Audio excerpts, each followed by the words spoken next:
Every day, in every Sikh temple across the world, free food or langar is given out to anyone who's hungry. It's a principle that goes back 500 years to the founding father of Sikhism, Guru Nanak, and it's known as seva, or selfless service. Ravi Singh is a British Sikh who takes his Guru's teachings to another level. Not content with feeding those in his local temple, he regularly risks his own life to take aid to those most in need in some of the most dangerous places on the planet. When we work in this region, we have to be very fast. You can't stay in one place too long. It attracts the wrong attention. In this film, to mark the birthday of Guru Nanak, we follow Ravi as he makes the extraordinary journey to northern Iraq on the eve of the battle to retake the ISIS stronghold of Mosul. We're like in a live conflict zone. Anything could change any moment. Through Ravi's work and the stories of those he's fought to help,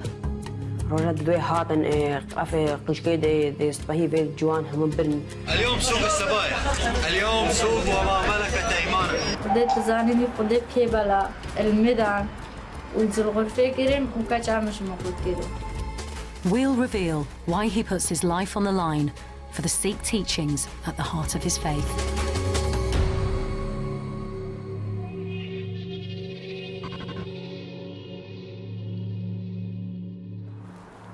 Today is Ravi Singh's birthday, and he's visiting his Punjabi mother, 3 days before he's about to leave for a trip to one of the most dangerous countries in the world. How does she feel about you going away next week? Where are you, how does she feel about that? She didn't know. I don't tell her a day before I go. She's always praying like he comes back, I come back in one piece.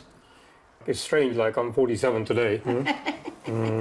And my mother is still like, treat me like a teenager. But I'm very proud, she says. Very proud, but I'm always very worried.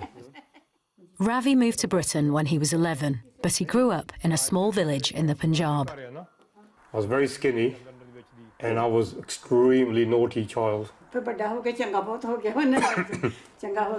He's equally as good now as he was bad when he was... I agree with her. I was terrible. I think if the village in Punjab had Asbos, I would have been served Asbos every day of my life. But 17 years ago, Ravi turned his back on his bad boy past and re-embraced the Sikh faith of his childhood. He made the decision to start Khalsa Aid, an international relief organisation based on his religious principles. Now, every few weeks, he and his team travel to the world's disaster zones, from earthquakes in Nepal to floods in the West Country. It means leaving his family behind and putting himself on the front line. It's all right, we'll sort it out. Yes, there's danger. Is it worth the sacrifice? It's worth it for me, because it's the calling within. Ravi has made it his life's work to put his Sikh ideals into action, not just in his local Gurdwara, but wherever help is needed most. And in 72 hours, he'll be in northern Iraq, a country about to face one of the greatest humanitarian crises of recent years.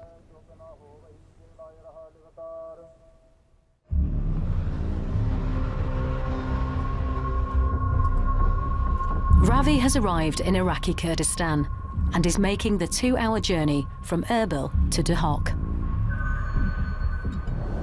The area is well known because we're like, you could say, in a live conflict zone.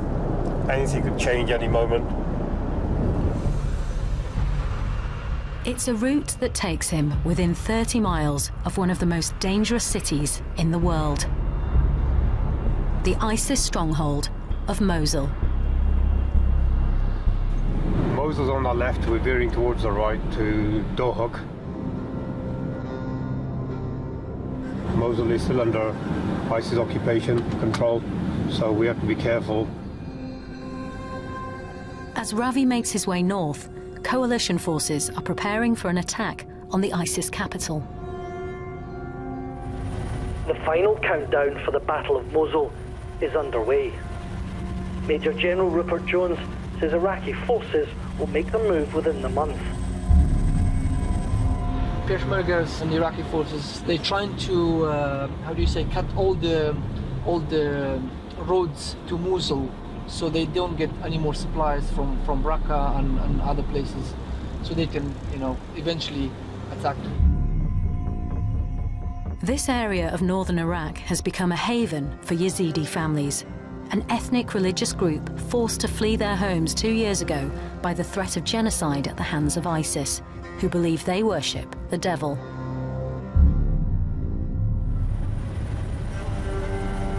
Summer 2014, and a humanitarian disaster is unfolding in Sinjar, in northern Iraq. Thousands of Yazidis are fleeing the Islamic State, their men being murdered, their women being taken into sexual slavery. It was an event that brought their plight to global attention. So I was watching the news with our family and friends, and we saw the Yazidis crossing, with whatever they could carry. It was a very, very sad sight. Behind them were ISIS. In front of them was like these unforgiving mountains of Sinjar. As ISIS attacked their villages, 50,000 Yazidis were trapped on Mount Sinjar. And despite the risks involved, Ravi made it his mission to help. For the past 2 years, he's been making regular trips to deliver food to the surviving Yazidi community, who are now living in camps and abandoned villages across the region. My faith actually plays a large part in this. It strengthens my resolve to carry on, because as Sikhs we have suffered persecution. It shouldn't make you hateful. It should make you even stronger to serve others, so that you can try to help those suffering what you have suffered. Hello, Susan, it's me, Ravi. Are the food supplies loaded up? Are they ready to go, yeah? Yeah, they were ready. I just did. Okay, all right, we'll be there soon. To help him organise the aid on the ground, Ravi works closely with the Jinder Centre. Hey, mister, congratulations on the wedding, congratulations. Thank you. Tell him congratulations on the marriage. An organisation that helps the Yazidi women and girls who've escaped ISIS rebuild their lives. When he gets married. And And how you doing? You okay, Susan? Yeah, good to see you. We missed you. Susan Farmi is a Kurdish coordinator who's been working with Ravi for the past 9 months. Hey, Basma. So we're here. Are we loaded with the food? Yes, so we've prepared everything, Okay. and we load some of them. So these are packs already all done. And are these the same size packs as last time? Yes. So these need to be loaded, or this is going now? This is going, and more carts are going to load. Every month, 400 Yazidi families are provided with vital supplies, making the difference between life and death.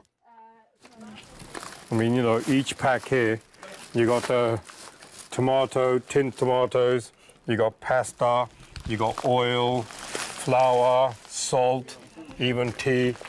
They also get a bag of rice separately too. And the cleaning pack has bleach in it, soap in it, and scourers and sponges. And then the washing powder is like a big bag, because they need to make sure they keep the clothes clean, and it's quite big families. Yeah. So this is a big washing powder. And the sugar here, the separate bag. So there's quite a lot in each ration. But Ravi knows it's not just the food packs he brings that make a difference.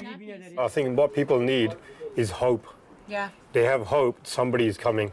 because you guys come every month, and they're waiting every month. They're like, hey, the Sikhs are coming. I never knew who Sikhs are. I mean, when you guys came, and I was like, oh. And I mean, you presented the best humanity I could ever see from someone. I mean, I literally cried when I went home, and I was like, see, they came, they know nothing about these people. All they know they need assistance, and they are coming here helping them, and coming all the way from UK. Okay, guys, shall we go? Let's go. Dabchin in Kurdish. Dabchin. Dabchin. Although Ravi is well known within the camps he delivers to, there is no Sikh community living in Iraq. So outside the relative safety of the towns, his distinctive appearance makes him a potential target. As we go towards our border areas, I've become more aware of my identity, because we're actually you could say, in a conflict zone. A lot of people identify with the beard and turban and negative way because of what ISIS are doing. So this is where it starts kicking in, who I am, and you know, my sixth sense kicks in. I've got to be extra careful in this area, how I'm perceived. Hence why I wear different color turbans. You know, we don't wear the black or the white turban, so that we don't get seen as ISIS. It's quite sad, really, because you know, being a humanitarian, that shouldn't be the case.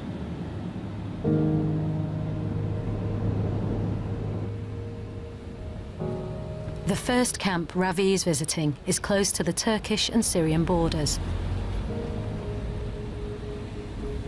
The Yazidis living here are all from Kocho village,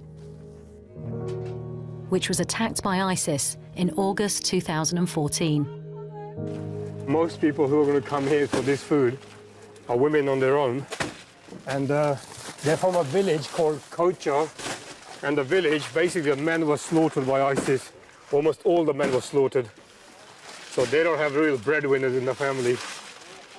So majority of the recipients of this food aid will be the women who survived the massacre. And this is why it's very important to give food here. It's estimated that at least 300 men and 80 older women were shot by ISIS in Kocho village. The younger women were taken away into sexual slavery. Sarah was one of them. Members of her family are still in captivity, so her name has been changed to protect her identity.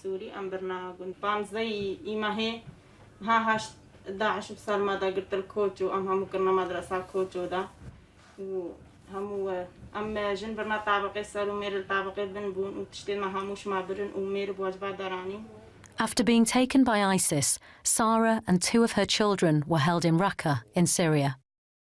She was raped by her captor and gave birth in captivity. During her 15 months imprisoned, she made many attempts to escape.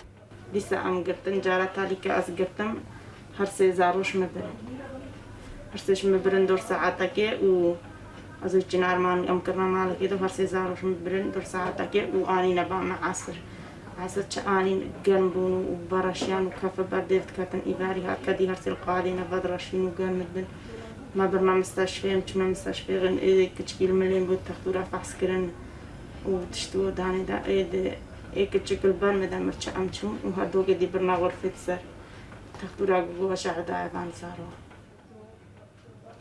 اشتهينجي أموسا أد هرسي زارو مرنا المستشفى وهاد صورة جيرا قرتن اسكر ما حبسي دا رابونا وصورة شوان زاروارا قرتن ونيب جلك سبيكر نوها مناشر كرنو تالي قوتن قبل مسحينا ودا صورة دوان أونا.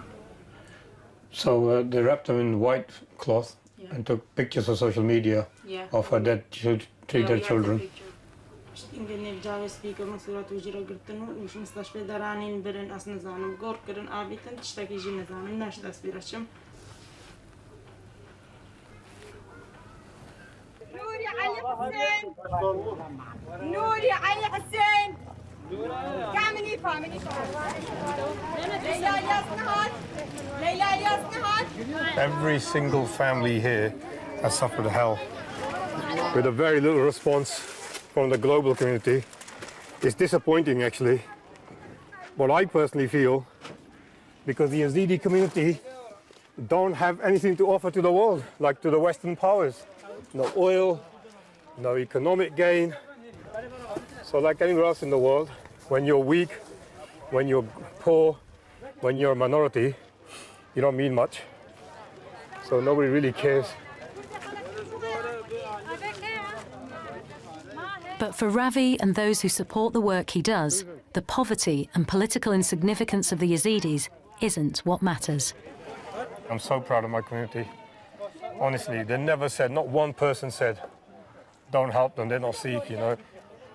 It's just 100% unconditional support. So it makes me really proud to be who I am. And that strength comes from my faith when we say, recognize the whole human race as one. And there's also that concept of, in my faith, Sarbat Dapala, which means well-being of all. We say it every day in every prayer. So we put it into practice.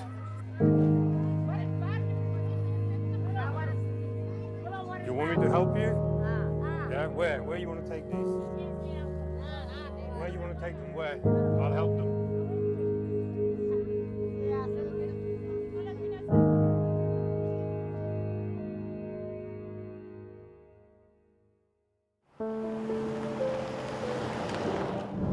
Although this area is full of official camps for displaced people, they're overflowing. And when Ravi first came here in 2014, he discovered unofficial camps which had sprung up in buildings abandoned by workers fleeing the advancing forces of so-called Islamic State.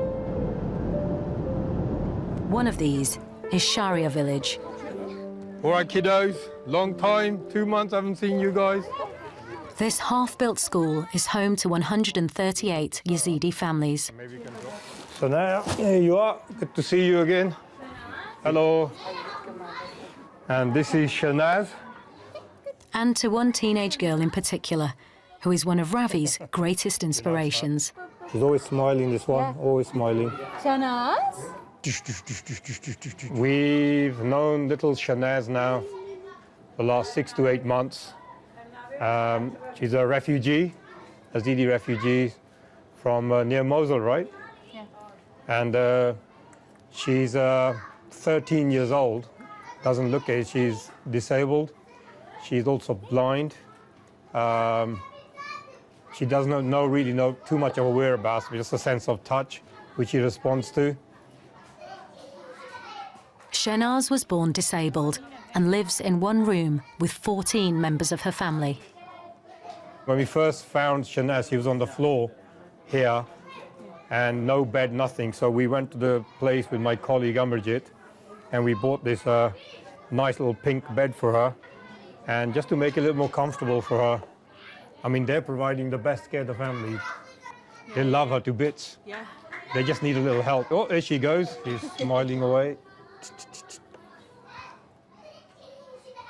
2 years ago, Shanaz and her family were amongst the thousands of Yazidis forced onto Mount Sinjar in the crisis that first brought Ravi to Iraq.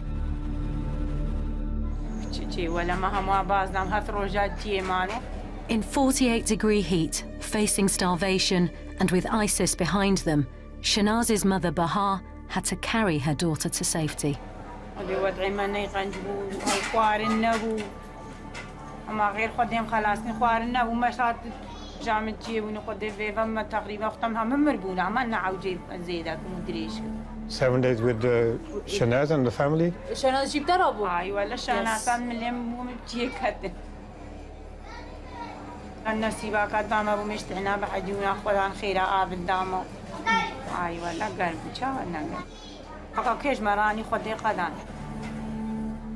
It's very tough. I can't imagine what they've gone through. People see refugees as young guys, you know, doing this, doing that, but nobody really sees the suffering, the disabled. Yeah. How do you carry a severely disabled child across the burning mountains to seek refuge in the nearest building like this school? For Ravi, meeting Shanaz is a privilege and an inspiration. We're really busy. We deliver food, we pick up food, we deliver. And then when we came to see Shanaz, everything just came to a stop in this room. It was like that. Time stood still. Everything, nothing else mattered. We carried on deliveries with other people. We went to buy bed for Shanaz. Harry! For me personally, seeing someone like Shanaz, it really reawakens the spirit to do even more. Hey, you're right. No selfies today, huh?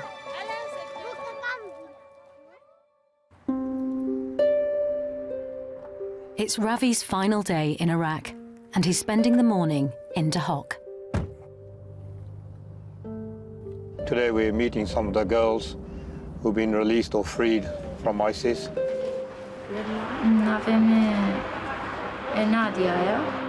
And also a couple of boys, young boys, suffered a lot. أف براي منا نافي أميرة أزو براي يعني براي منا أم البعض عشان بيقرأ أم دهم هالبعض عشمان. We're going to take them shops with Jinda Center girls. We will fund clothes for them. They can choose clothes.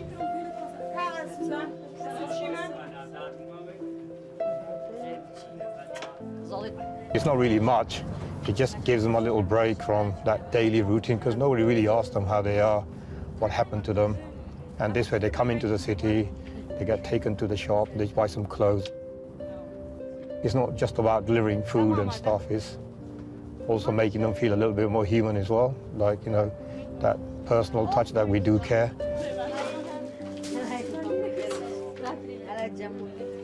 Amir and Ahmed Amin are brothers. They were captured by ISIS when they were betrayed by a local Muslim who gave their location away when ISIS invaded their village. أمبرنا تدريب سر دربان سرت صلاح عوان ومقطعي سرج كرنا بيشمات كرن وقوتنا ما جو هرن أمي واشينا دارت العربي. Nadia, whose name has been changed to protect her identity, is the mother of 5 children. She and her 11-year-old daughter were taken into sexual slavery. المدرسة دابون هاتن غرفات قريان هاتشي أنا قيد لي وعم بفيا بريها وهيك أجبرين. رجعت دوي هاتن أف قشكي دي سبهي في جوان هم برن هاتن بزور برن كرنا قوتين يعني قريان بزور نفكي فاهم برن قيشت قريان هاتشي قيشات داكاوي قول باق أف قيشام يقول هات كشوك النبن رابونا داكاوي رابونا قيشكي شحفيت قلتم داك شاندن برن. ISIS held regular slave markets to buy and sell Yazidi girls. اليوم سوق السبايا، اليوم سوق وما ملكت أيمانكم، اليوم التوزيع. إنه هنا جي قاضي مازنون وهنا جي يعني وصار عاديون، هنا كاجي يعني هنا كاجي دماء ومفتروتنا يكودوش وربيع وبازار سالما تشيت كده. والله كل يبيع أنا أبيع ليش؟ يا ولد زيديتي وين؟ آی ولی مادی مزانی چندی خودی ما حقی ترم بیلاگیم و کچک یعنی کچکش مجنا بهاترون کچک دفتره که تختلف عيون زورك يختلف قلبها نقو يعني نقو هم جن كيمي كچكاون قوتن كوش بر معيشة تازه واقو مواخوي ناكن يزيدية سبية تقدر عليها قضية يعني تقريبا فقرة مكبو سروان بس يعني مقالك حاولان دزناقها موان ما كانش حاولان بو مو براخو كل ما مخو يعني قالك فقرة وان أما تشتغل فقرة خناقة مش فقرة خبابيج. It's estimated that 3,500 Yazidi women are still in captivity. Nadia's 11-year-old daughter is one of them. She doesn't know where she is.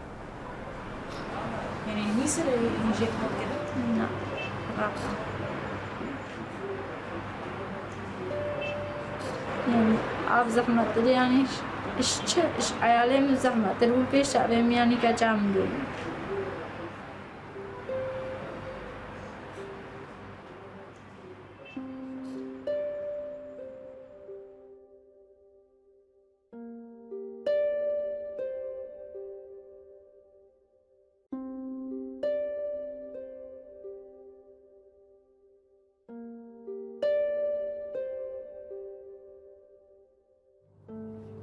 You get humbled by their bravery, their courage, and carry on.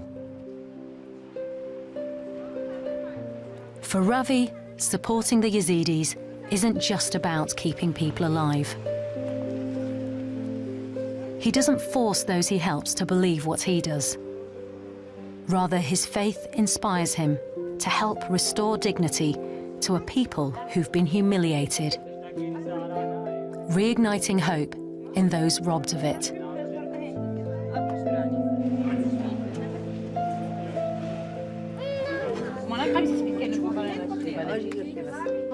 These young guys had a horrific tale. They were held captive and trained to behead people, and they still tell us through the translation when they close their eyes at night, they still have visions of their captors. The amazing thing is, these guys didn't just give up. They run a little shop in the camp, all sorts of bits and pieces in there to make a living. So they are budding businessmen. They've gone through hell, and yet they turned out to be right gentlemen. And honestly, win my heart over these guys. We're going to help them as much as we can.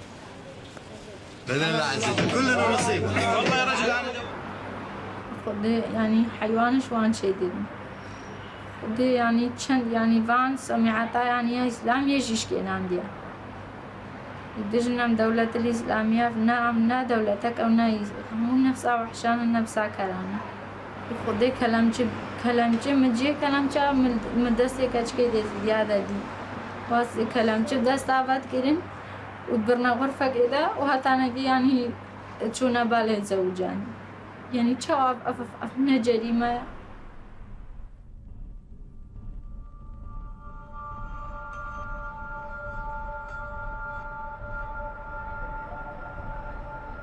Ravi's visit to Iraq is at an end.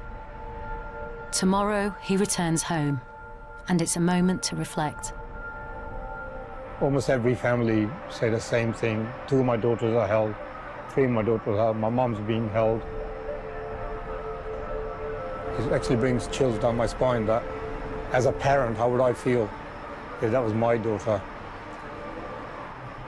I would go beside myself.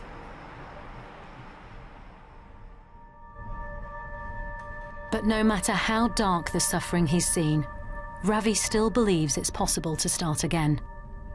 It's a conviction born out of his own experiences. Sometimes there's a reawakening of the soul, but it takes something to reawaken you. And in the mid-90s, I discovered my childhood friend in the village, Channi, was brutally tortured by the police in India in 1989 and killed through torture because he was a practicing Sikh. And I was clean-shaven, living it up outside in London, didn't care about my faith or anyone. That really hit me so hard, say, what the hell am I doing? Look at me. My friends, my best friends being killed by the police. So far away, I haven't spoken to him. There's so many things I wanted to say to him then. Everything came flashing back. That's all gone. So next day I wore a turban. And I've never taken it off since. It's a moment that led Ravi to re-embrace the religion of his childhood and become a living testament to the Sikh ideal of selfless service in the world. His killing didn't make me into a hateful person, a vengeful person. It made me more into a humanitarian. That hate achieves nothing. So it doesn't matter where you come from, we can all change. We can all change our lives. You don't have to stay as you are.